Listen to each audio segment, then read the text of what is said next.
अस्सलामुअलैकुम दोस्तों, inside with मौज़ूफ़ अगर मैं खुश आमदीद। काजी ने बैंड बजा दी भाई, वाह। एक जुमले ने मैं कहता हूं कि दिल बाग बाग कर दिया, गार्डन गार्डन कर दिया। और पता चल गया जनाब के काजी की अदालत से किसी को माफी नहीं है। सिर्फ एक जुमला, वजारत दिफा का मुलाजिम, और इस एक जुमले ने पूरी की पूरी कहानी को इस तरीके से बयान कर दिया है जनाब के अब इस कहानी से किसी के लिए बाहर निकलना बहुत ज्यादा मुश्किल हो जाएगा, क्योंकि वजारत दिफा को सुप्रीम करार देकर काजी साहब ने एक ऐसे दरवाजे को खोल दिया है जिसके नतीजे में अब वो चाहे तो जिस मर्जी को कन्नों फड़ के बाहर कट ले। और ये सिचुएशन यकीनी तौर पर बहुत ही ज्यादा जिसे मैं कह सकता हूं कि हकीकी जमहूरी सूरत हाल की अक्कास है। और ये भी मैं आपको बात बता दूं कि काजी साहब ने अगरचे ये जुमला तो बोल दिया है, लेकिन इस जुमले ने एक बहुत बड़े खतरे की निशानदेही भी कर दी है कि जनाब क्या स्टेट इस हालात में मुकाबला कर पाएगी काजी साहब की लाइन और लेंथ का, और इसके क्या नताइज बरामद होंगे। ना सिर्फ ये बल्कि इस खतरे की जद में वजारत दिफा का मुलाजिम भी आने के इम्कानात पैदा हो गए। बल्कि ये कहूं कि वजारत दिफा के मुलाजिम के शिकंजे में आने के लिए जो टल हैं वो अब जोर जोर से खड़क रहे हैं। तो ये कहना भी कुछ ज्यादा गलत नहीं होगा, क्योंकि इस तरह लगता है कि पहली मर्तबा हकीकी मानों में इस मुहावरे का अमली नमूना हमारे सामने आने जा रहा है कि अब आएगा ऊंट पहाड़ के नीचे कैसे। ये एक इंपॉर्टेंट सवाल है। सवाल ये भी है कि क्या वाकईतन काजी की अदालत स्टेट स्पॉन्सर्ड धरनों को बेनकाब कर पाएगी? क्या वाकई वो मास्टरमाइंड जिसका जिक्र आज की कार्रवाई के दौरान बार बार किया गया था, हुकूमत में इतना तप्पड़ है कि वो उस मास्टरमाइंड को तलाश करके अदालत के रूबरू खड़ा कर दे? या खड़ा तो बड़ी दूर की बात है, सिर्फ और सिर्फ अदालत के रूबरू एक खाकी लिफाफे में एक पर्ची के ऊपर नाम लिखकर काजी साहब की डाइस के ऊपर रख दे। इंपॉर्टेंट डेवलपमेंट है। और सबसे बढ़कर ये कि क्या मौजूदा हुकूमत या स्टेट, इस वक्त की जो स्टेट है, उसके पास काजी साहब की अदालत के फैसलों पर अमल दरामद करते हुए या अदालत को फॉलो करते हुए उन तमाम अनासर के खिलाफ कार्रवाई कर पाएगी? या कार्रवाई तो दूर की बात है, कम से कम उनको काजी साहब के सामने लाकर खड़ा कर पाएगी? इंपॉर्टेंट डेवलपमेंट है। सारी सूरत हाल पर बात करना बहुत ज्यादा जरूरी है, क्योंकि इससे जरिए हम तारीख को दुरुस्त सिमत में लाने के लिए कोई ना कोई रोल प्ले कर पाएंगे। अलबत्ता जो मौजूदा सूरत हाल है और खासतौर पर आज की जो कार्रवाई है, इसने ना सिर्फ वजारत दिफा के एक रिटायर्ड मुलाजिम के लिए खतरे की घंटी बजाई है, बल्कि अगर मैं ये कहूं कि आज की समात के दौरान हाल मुकीम अडयाला के लिए भी एक सख्त किस्म की वार्निंग जारी हुई है, तो यह कहना गलत नहीं होगा। और आज की कार्रवाई में इस बात का बाज़ाब्ता तौर पर इशारा दिया गया है कि जनाब ये खाली स्टेट स्पॉन्सर्ड धरना फैजाबाद वाला नहीं है जिसका जायजा लिया जा सकता है, बल्कि इसके साथ साथ स्टेट स्पॉन्सर्ड धरना जो 2014 में डी चौक के मुकाम पर दिया गया था, उसको भी नजरअंदाज नहीं किया जा सकता। और ये वाला एस्पेक्ट आज की इस कार्रवाई में मेरा ख्याल है कि अडयाला वालों के लिए बहुत ही ज्यादा परेशान कुन है, क्योंकि इस कार्रवाई के अंदर काजी साहब ने आज बाज़ाब्ता तौर पर इसका जिक्र किया। दौरान समात जब इस हवाले से जिक्र हो रहा था कि क्या हुकूमत में वाकईतन इतना तप्पड़ है कि वो फैजाबाद धरना केस के हवाले से जो फैसला दिया था सुप्रीम कोर्ट ऑफ पाकिस्तान ने, उसके ऊपर अमल दरामद करा पाएगी। तो इसके ऊपर जस्टिस काजी फाइज ईसा साहब का यह कहना था कि क्या हुकूमत वाकई फैजाबाद धरना केस के फैसले पर अमल चाहती है? कौन सा कानून कहता है कि नजरसानी दायर हो जाए तो फैसले पर अमल नहीं होगा? क्या हुकूमत ने कैनेडियन हुकूमत से राब्ता किया था? क्या लोग कनाडा से यहां आकर धरने देंगे? कोई नहीं पूछेगा। क्या पाकिस्तानी कनाडा जाकर इस तरह के धरने दे सकते हैं? और दूसरे ममालिक तो अपने एक एक शहरी की हिफाजत करते हैं, पाकिस्तान में कोई नहीं पूछता, जो चाहे करो, कभी दुबई चले जाओ, कभी दूसरे मुल्क। हमारे लोग मुल्क और दीन दोनों को बदनाम कर रहे हैं। उनसे कहा कि जनाब यहां तो कोई भी उठकर रास्ते बंद कर देता है, पाकिस्तान को नुकसान पहुंचाकर वापस बाहर चला जाता है। इनसे तो कोई बंदा ये भी नहीं पूछ सकता कि भाई आप जब आए थे तो क्या टिकट भी आपने खुद ली थी? एक शख्स को इंपोर्ट करने का मकसद क्या उस वक्त की हुकूमत को बरतरफ करना था? क्या दोबारा एक शख्स को इंपोर्ट करके मुस्तकबिल में भी खिदमात ली जाएंगी? काजी साहब ने जनाब फैजाबाद धरना केस में डी चौक धरना केस को इस तरीके से समो दिया है जिसने अब हाल मुकीम अडयाला जेल के लिए और हाल मुकीम कनाडा दोनों के लिए भी बहुत ज्यादा जो है ना मुश्किलात पैदा कर दी। और इसमें तो कोई ढकी छुपी बात नहीं है। अब तो इस हवाले से एविडेंसेस मौजूद है, गवाह मौजूद है। मुर्तजा अली शाह साहब जियो के कॉरेस्पॉन्डेंट लंदन के, वो इस मामले के सबसे बड़े गवाह हैं, क्योंकि उन्होंने लंदन के अंदर कनाडा में मुकीम शख्स जिसका हवाला दिया जा रहा है वो इलामा तारुल कादरी साहब है। इलामा तारुल कादरी उस वक्त के DGI जनाब ज़हीरुल इस्लाम और इमरान खान को लिफ्ट के अंदर देखा था चौधरी बरादरान के साथ।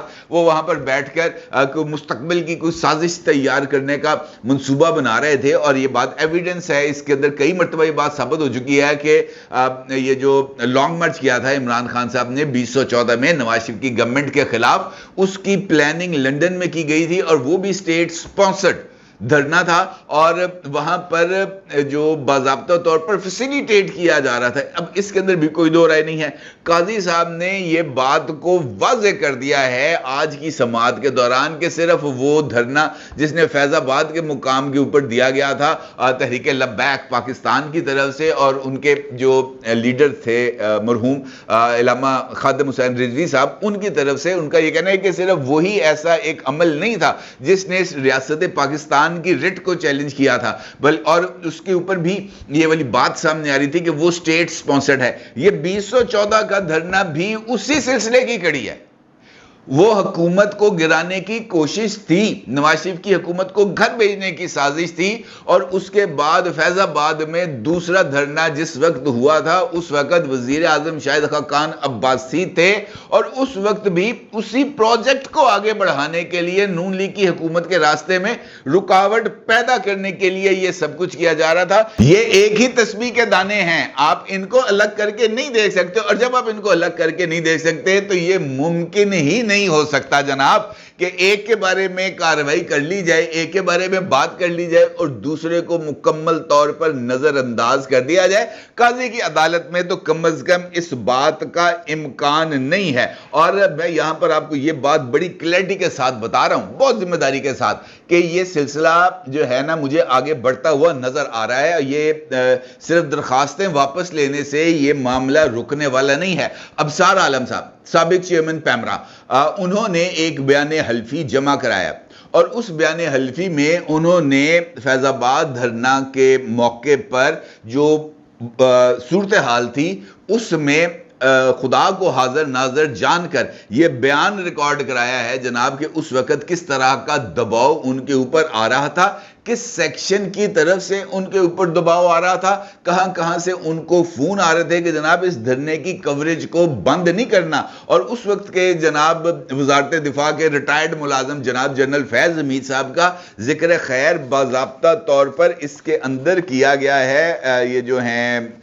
अबसार आलम साहब, इनकी दरखास्त में, और ये बात बताई गई थी कि उनके ऊपर दबाव इस हद तक बढ़ गया था कि उन्होंने उस वक्त के वजीर आजम को भी इस सूरत हाल से आगाह किया था और उनको बताया था कि पैमरा हुकाम को हरासना और मफलूज किया जा रहा है। और उसके बाद जो अबसार आलम साहब हैं उनको बहुत ही ज्यादा जो है ना दबाव का सामना करना पड़ा था, और उसके बाद उनके लिए मीडिया के दरवाजे भी बंद हो गए थे। फिर उनके साहबजादे के ऊपर भी एक अटैक हुआ था, इसके हवाले से भी उन्होंने बहुत ज्यादा डिटेल्स बताई। कहने का मतलब ये है कि इस बयान हल्फी ने आज की कार्रवाई को एक ऐसा रुख दे दिया है जिसको अब कोई कंट्रोल नहीं कर सकेगा। इसके ऊपर जितना मर्जी पर्दे डालने की कोशिश की जाएगी, पर्दा नहीं डलेगा, क्योंकि आज इसका आगाज ही इस केस का, इस समाअत का आगाज ही इस बात पर होता है कि काजी साहब अदालत लगाते हैं और अदालत लगाते ही पूछते हैं मिस्टर अबसार आलम कहां है। जवाब मिलता है अटॉर्नी जनरल जनाब मंसूर उस्मान अवान साहब की तरफ से कि अबसार आलम अभी रास्ते में हैं, पहुंचने वाले हैं। جس پر چیف جسٹس کہتے ہیں کہ ابصار عالم نے اپنے بیان میں وزارت دفاع کے ملازم پر سنگین الزامات عائد کیے ہیں۔ اب یہ جو ایک جملہ ہے نا جی، وزارت دفاع کا ملازم، وہ انفیکٹ حقیقی آئینی پوزیشن کو واضح کرتا ہے۔ کس طرح؟ وزارت دفاع آپ کو پتا ہے کہ وہ حقیقی معنوں میں ایک سرکار کا ایک آئینی وہ جو ہے جسے ہم کہہ سکتے ہیں اسٹیٹ کے کمپوننٹس میں موجود ہے، کابینہ کے انڈر ہے، اور پھر وزارت دفاع کے انڈر باقی تینوں مسلح افواج آتی ہیں۔ پاکستان نیوی آتی ہے، پاکستان آرمی آتی ہے، پاکستان ایئر فورس آتی ہے، بری، بحری اور فضائیہ۔ یہ تینوں افواج وزارت دفاع کے انڈر آتی ہیں، وزارت دفاع سے اوپر نہیں ہوتی۔ لیکن بدقسمتی سے یہاں پر جو سکوپ ہے وہ بالکل چینج ہو چکا ہے۔ وزارت دفاع مجھے لگتا ہے ماتحت ہو گئی ہے باقی فورسز، اور بلکہ ایک فورس اس کو اوورلیپ کر چکی ہے۔ اس سچویشن میں منصف اعلیٰ کی طرف سے یہ بات کہنا، انفیکٹ حکومت کو یہ بات باور کرانا ہے کہ یو آر دی باس، وزیر دفاع کو یہ بات باور کرانا ہے کہ یو آر دی باس۔ اب جب یہ بات کہہ دی جائے کہ یو آر دی باس، تو پھر باس جو ہے نا اس کو اپنی اتھارٹی کو ایکسرسائز کرنا بھی آنا چاہیے۔ یہ نہیں ہے کہ آپ کمن والی کرسی تے بیٹھ جاؤ تے ٹیلی فون اور سیکٹری کے ساتھ بیٹھیں اور بات چیت کریں۔ بات یہ ہے کہ آپ کے اندر وہ تپڑ بھی ہونا چاہیے، وہ کرنٹ بھی ہونا چاہیے، جس سے آپ اپنی پوزیشن اور اپنے عہدے کو ایکسرسائز کر سکیں۔ اس کا مطلب یہ ہے کہ وزارت دفاع کے ملازم کو نہ صرف مینشن کر دیا گیا ہے، بلکہ وزارت دفاع کے ذریعے اب اس ملازم کو سپریم کورٹ آف پاکستان کے روبرو طلب بھی کیا جا سکتا ہے۔ یہ مطلب بنتا ہے نا، اس کا مطلب یہ بنتا ہے کہ اس وقت کے ڈی جی سی جب یہ دھرنے شرنے ہو رہے تھے، جناب جنرل فیض حمید صاحب کی سپریم کورٹ آف پاکستان کے روبرو انٹری کے امکانات بہت ہی زیادہ 99% امکانات پیدا ہو گئے ہیں، اگر ریاست نے گھٹنے نہ ٹیکے تو۔